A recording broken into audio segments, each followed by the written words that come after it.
Doy gracias a Dios porque me permite grabar este tema.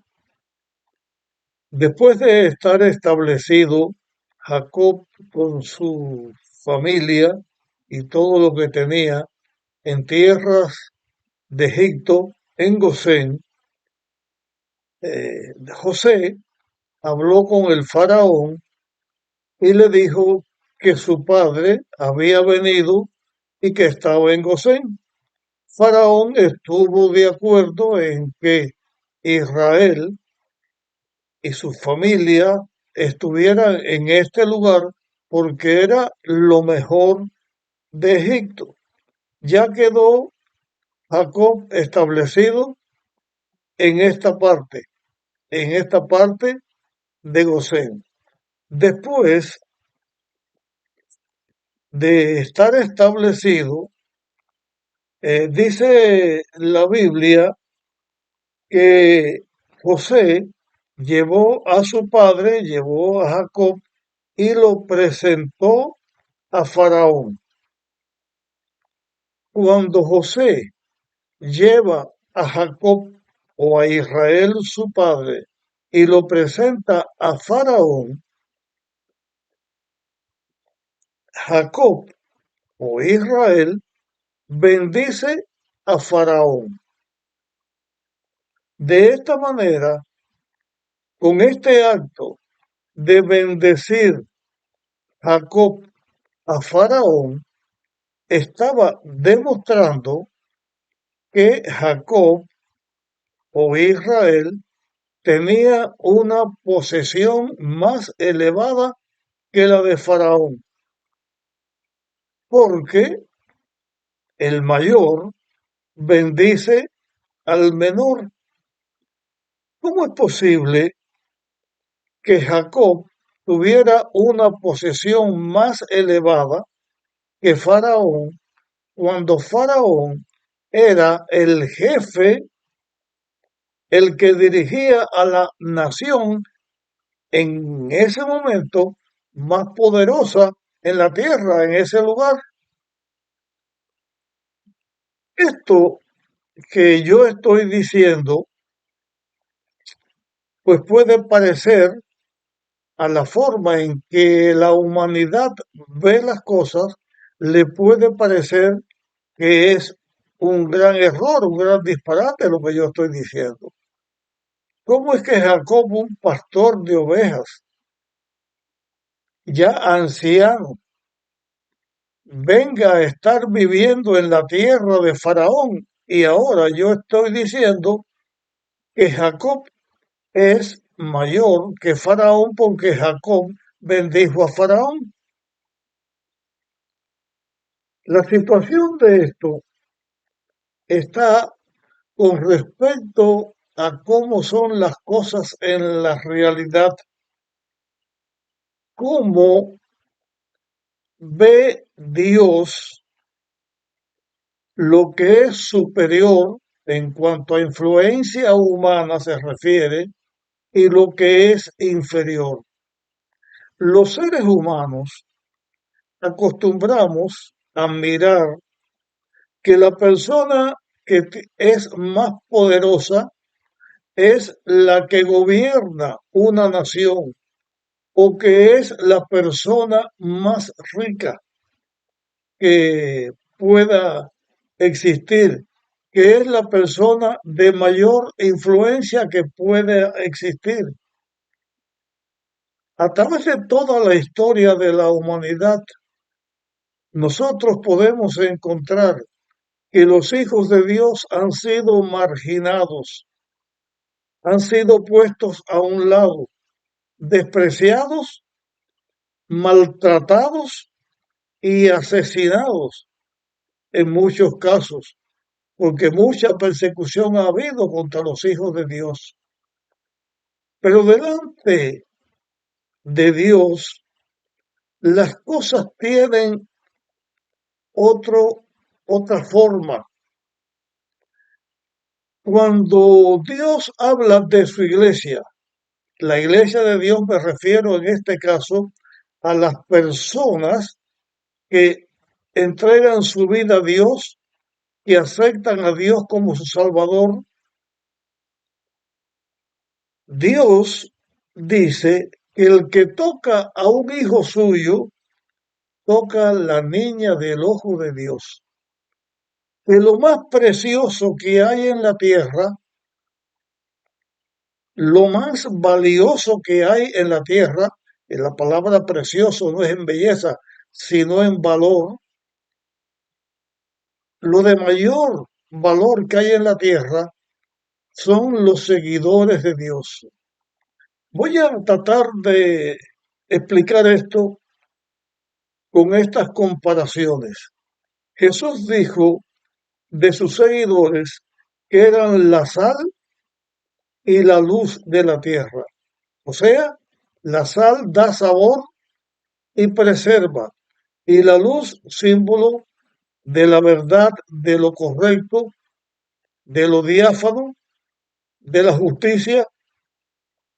Los hijos de Dios son los que en este mundo viven y con su vida y su actitud que está en armonía con Dios, Dios preserva a la humanidad y le da oportunidad a la humanidad, pero Dios a sus hijos lo tiene como especial tesoro.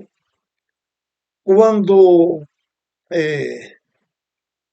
Abraham estaba en la tierra, en una ocasión vino Cristo y dos ángeles, y Cristo le dijo, o el ángel que habló con Abraham, que era Cristo, le dijo a, a, a Abraham que iba a destruir a Sodoma y Gomorra.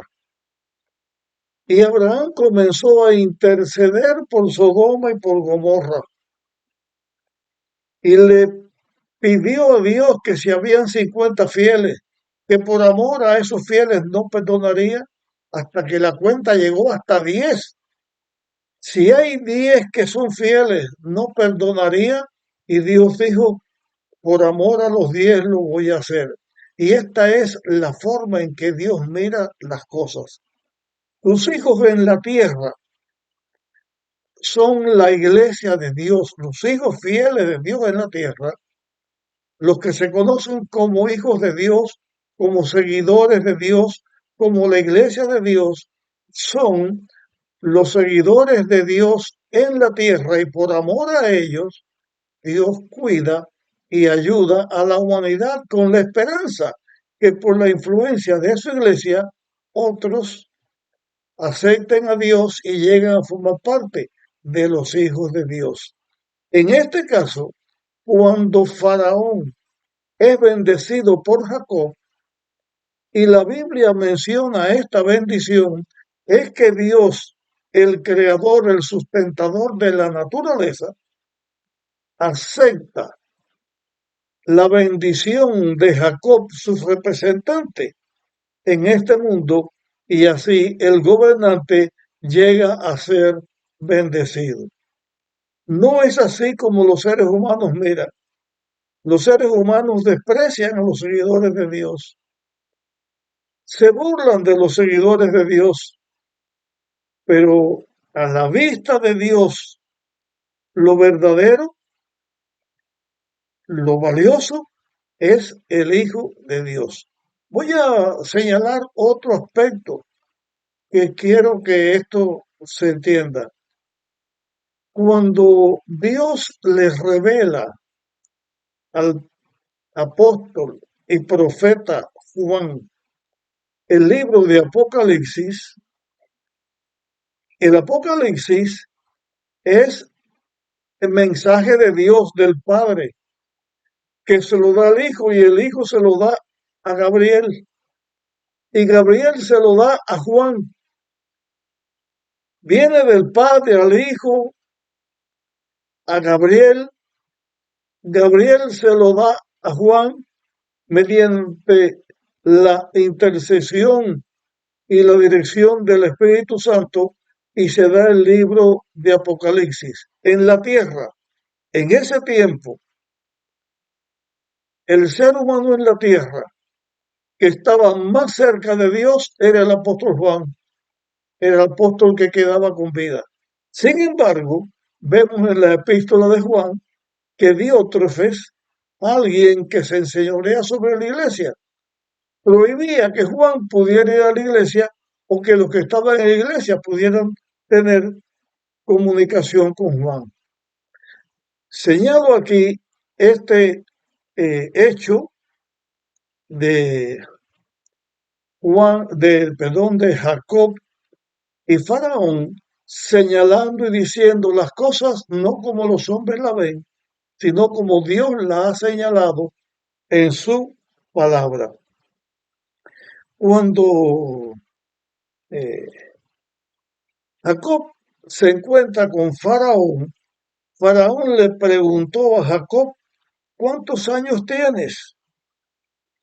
Y Jacob le dijo a Faraón que los días o el tiempo de su peregrinación eran 130 años, pocos y malos, porque Jacob había pasado en su vida muchas angustias, muchos dolores, muchas dificultades.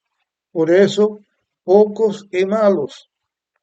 Pero no murió Jacob a los 130 años, que fue cuando él bendijo a Faraón. Dice la Biblia que Jacob vivió 147 años.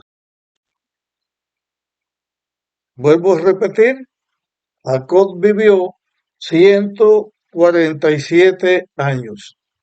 La vida de Jacob se puede señalar en esta división de tiempo vivido en distintos lugares. Jacob vivió los primeros 77 años de su vida en Canaán. Después vivió 20 años de su vida en Padán Arán. Regresó de Padán Arán y vivió 33 años de su vida y de Canaán viajó a Egipto en Gosén y vivió los últimos 17 años de su vida. De esta manera vivió Jacob 147 años. En la Biblia se dice lo siguiente. En Génesis 47:29 dice, cuando se acercó el tiempo de su muerte, Israel llamó a José y le dijo, si he hallado gracia a tus ojos, te ruego que pongas tu mano debajo de mi muslo y me muestres tu favor y lealtad. Así que Jacob llama a José, le dice, pon tu mano debajo de mi muslo. ¿Qué significaba poner la mano debajo del muslo? Era un tipo de juramento que en este tiempo se hacía. Y voy a señalar de este juramento qué significaba esto. Primero, el que ponía la mano debajo de los muslos o del muslo estaba dando una promesa a aquel a quien él le estaba poniendo la mano en el muslo, le estaba dando una promesa que después que muriera la persona esta que le estaba pidiendo el favor o le estaba encomendando algo, después que muriera, la persona debía cumplir con fidelidad lo que esto estaba señalando. También significaba otra o se podía entender otra cosa más.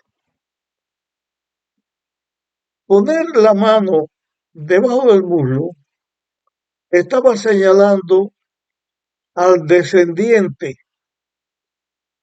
La Biblia habla acerca de Abraham cuando da el diezmo Melquisedec, cuando todavía Leví, que era el padre de Aarón, estaba en los muslos o en los lomos de Abraham, como diciendo que todavía no había engendrado a su hijo. En este caso, poner las manos debajo del muslo significaba que se estaba poniendo la mano para hacer un juramento que debía cumplirlo y que ese juramento era en el nombre de la simiente. En este caso, la simiente de Jacob era la simiente de Abraham o de Isaac, estaba refiriéndose al mismo Cristo. Estaba haciendo un juramento que representaba su eh, el cumplimiento fiel y estaba diciendo que era en el nombre de Cristo. Y también significaba con este acto de poner la mano debajo del muslo, que era un juramento que se hacía para cumplirlo con toda fidelidad, que debía hacerse con toda fidelidad. Y entonces señala aquí la Biblia lo que Jacob estaba pidiéndole a José que él quería que hiciera. Y el pedido fue este: te ruego que no me entierres en Egipto. Esa era la petición: no me entierres en Egipto, sino que cuando muera me lleves de Egipto y me sepultes con mis padres. Y José le dijo a Jacob: haré lo que dices. Que lo enterrara con sus padres tiene un significado. Esto fue la herencia que Abraham compró como derecho de sepultura. Era la única propiedad que tenía en Canaán, aunque Canaán le pertenecía y Dios se lo iba a dar a su descendencia, porque Dios la había prometido. Pero ellos en la tierra, Abraham, Isaac y Jacob, vivieron peregrinos sin tener ninguna propiedad. Pero ¿qué significaba esto? Esto significaba que para Jacob su estancia en Egipto era algo provisional. Su estancia era temporal. Era un tiempo que iba a estar en un lugar donde ellos tenían la ayuda de Dios y donde ellos se desarrollarían, pero se desarrollarían como un pueblo, pero era solamente un tiempo. No era esto el lugar que ellos esperaban, porque ellos confiaban en la promesa que Dios había hecho. Y esta promesa que Dios había hecho en darle a Canaán, a la descendencia o a los descendientes de Abraham, de Isaac y Jacob, señalaban al pueblo de Israel que Dios iba a establecer en este lugar. Tenían confianza en la promesa de Dios, en el pacto de Dios que decía que Canaán iba a ser la tierra donde ellos estarían. Pero además señalaba que el pueblo de Israel era el pueblo del cual vendría el Mesías, era el pueblo al cual se le daría la palabra de Dios, ellos escribirían lo que es la Biblia, o sea, dando todo esto, era el pueblo que enseñaba la verdad de Dios, que Dios no iba a dejar al mundo ser destruido en el pecado y que finalmente el plan de la redención se cumpliría y Dios redimiría a la tierra. Esta petición señalaba que la fe de Jacob no estaba puesta en Egipto, por grande que fuera el imperio, sino estaba puesta en la palabra de Dios, en la promesa de Dios. Y esa misma fe de Jacob fue la fe que José manifestó cuando pidió a, a sus hermanos que lo llevaran y lo enterraran también en Canaán. Finalmente dice el versículo 31, e Israel le dijo, júramelo, y José lo juró. Entonces Israel se inclinó y adoró a Dios en su cama, en su condición física. No podía hacer otra cosa. Él adora a Dios en la forma que él podía. Y yo que estoy compartiendo esta temática con ustedes y que tengo mi problema con las piernas que me limitan grandemente en mis movimientos, entiendo, porque cada día cuando voy a orar no puedo arrodillarme. No puedo arrodillarme porque si me arrodillo no me puedo levantar. Entonces me siento en una silla que tengo y ahí adoro a Dios y hago mis oraciones. Parecido fue lo de Jacob en su condición física. Él adoró a Dios en su cama porque había cumplido el cometido de su vida. Había llegado el momento en que estaba haciendo su última manifestación de adorar a Dios como el guerrero que cumple su cometido, como el siervo de Dios que cumple lo que Dios puso para él y ya se rinde en las manos de Dios y va al descanso, a esperar en el descanso que lleven su cuerpo muerto al lugar donde se manifestaba su fe y hasta el día en que Cristo venga a buscar a sus hijos, como nosotros, los seguidores de Dios, hacemos en la tierra. Adoramos a Dios y le seguimos hasta el día en que vamos al descanso.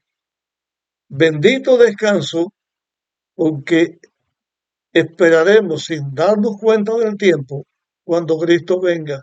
Y nuestra experiencia será esta, como el que va a dormir y se duerme y de pronto se despierta y dice, ay, ya amaneció, porque perecen los pensamientos, todo termina y el día que Dios nos levante, entonces miraremos y veremos ya los eventos finales de la historia de este mundo y veremos a Cristo viniendo y estaremos con Dios, con Él por la eternidad.